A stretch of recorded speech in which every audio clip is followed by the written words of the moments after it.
For decades, we were told that globalization was a rising tide that would lift all boats. But what if for millions of people it felt less like a rising tide and more like a flood sweeping them away? Let's get into the story of that broken promise. Okay, so this slide gets right to the heart of the problem. You've got these two totally different views of the same thing. From the top, from a 30,000-foot view, the system looked amazing, right?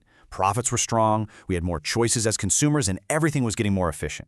But down on the ground, the reality was just radically different. We're talking closed factories, jobs that felt unstable, and a real sense that your identity, your community, was fraying. Two completely separate worlds happening at the same time. And this is the real kicker, this gap that just kept getting wider and wider. On one side, you have the system's official story, all the macroeconomic data that says this is working. But on the other, you have its social legitimacy, which is just a fancy way of saying, do people on the ground actually believe in it? Do they feel like it works for them? That gap, well, that's where all the political dynamite is hidden today. To really get what was lost, we have to rewind the clock. We need to go back and understand the original promise that was made. Let's talk about the foundation of the post-World War II order, what's known as the social bargain. So what was this social bargain?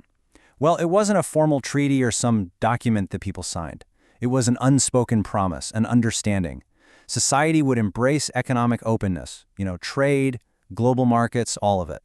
In return, that openness was supposed to deliver prosperity and stability that was shared broadly. For the many, not just the lucky few. This was the absolute bedrock of public trust in the system. And this bargain, it was built on some really solid pillars. It wasn't just about abstract economic growth. It was about things you could feel. Stable jobs, a real shot at moving up in life for you and your kids, and safety nets like unions and social insurance if you fell on hard times. But the most important part? People felt the gains were being shared. They felt like they had a real stake in the game. It honestly felt like everyone was in it together. But of course, it didn't last. Starting in the late 20th century, that bargain started to fray. And it wasn't one big event, one big snap. It was more of a slow, gradual unraveling. You can kind of see the pressure building on this timeline. It starts in the 70s, with manufacturing jobs beginning to decline. Then the 80s come along, and globalization and the world of finance just explode. The 90s bring in new technology that really rewards people with very specific skills and companies with massive scale. And then, bam, the 2000s hit, and the China shock throws this whole process into hyperdrive. But here's the thing. This didn't cause some immediate political explosion. No, it produced something quieter, something you could call sedimentation. Think about it like layers of silt, slowly building up at the bottom of a lake. All the pain, the dislocation, the quiet resentment, it just accumulated, layer by layer, for decades, long before it ever broke the surface. And a huge piece of that sedimentation was deindustrialization. And it is so important to understand that this was never just about numbers on a spreadsheet. When a factory closes, yeah, jobs are lost, but so are the daily routines. So is the shared identity of a town, the social fabric, a community's entire reason for being. All of that can just vanish with it. I mean, just let that quote sink in for a second. It hits so hard. A town can still be there, physically, on the map, but its soul, its purpose, just hollowed out. It captures this profound sense of loss that employment statistics could never, ever show you. And while this hollowing out had been going on for a long time, the China shock, China's super-fast entry into the global economy, suddenly gave all this pain and anxiety a name and a face. It made these huge abstract forces feel tangible. It became this powerful symbol for a system that seemed to care a whole lot more about efficiency than it did about communities back home. So if deindustrialization was the slow burn, the smoldering embers, two major shocks came along that were like pouring gasoline on the fire. They basically shattered whatever public trust was left. First up, the legitimacy shock, the 2008 financial crisis. And look, this wasn't just an economic disaster, it was a moral one. It absolutely destroyed the credibility of the very elites who had been cheering on this system for decades. And this quote nails why. For years, the deal was that ordinary people had to adapt, to absorb the pain of economic change. That was the rule. But when the financial system collapsed under its own risky bets, its massive losses were socialized. That's right, bailed out by the public. The hypocrisy was just staggering. Suddenly, all that talk about merit and taking responsibility, it sounded completely hollow. And the second shock was one of pure despair. The opioid epidemic wasn't just some public health crisis that came out of nowhere. No, it was a symptom of a much deeper social and spiritual collapse, and it took root and flourished in the exact same communities that had been hollowed out. This crisis made it painfully clear that the real costs of this great economic transformation, well, they weren't just financial. They were written on the bodies of citizens.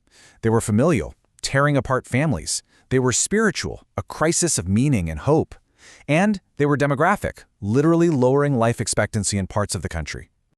So, you put it all together, the slow erosion and those sudden violent shocks. And what do you get?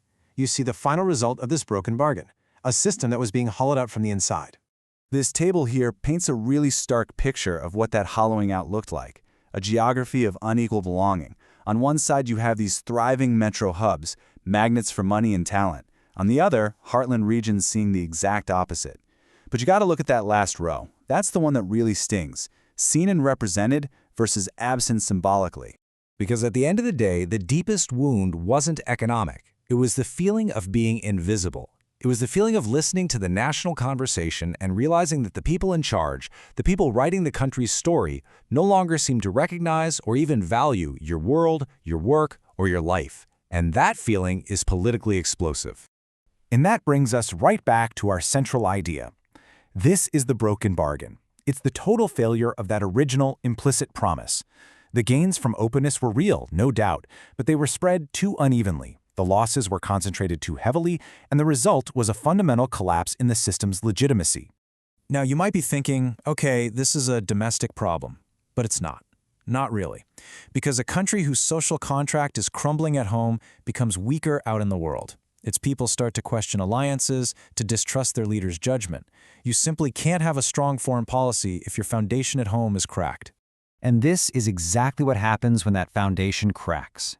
When people truly feel the system no longer speaks for or to them, they stop looking for little policy tweaks. They start listening for voices that promise something much more potent: recognition for their pain, a reversal of their fortunes, and, sometimes, revenge against the people they blame. So all that political turmoil and populism that seemed to erupt out of nowhere in recent years? Well, now you know. It wasn't a sudden eruption at all. It was the predictable surfacing of all those layers of sediment, all that strain that had been quietly building up, unseen by many, for decades. The order was hollowing from within all along.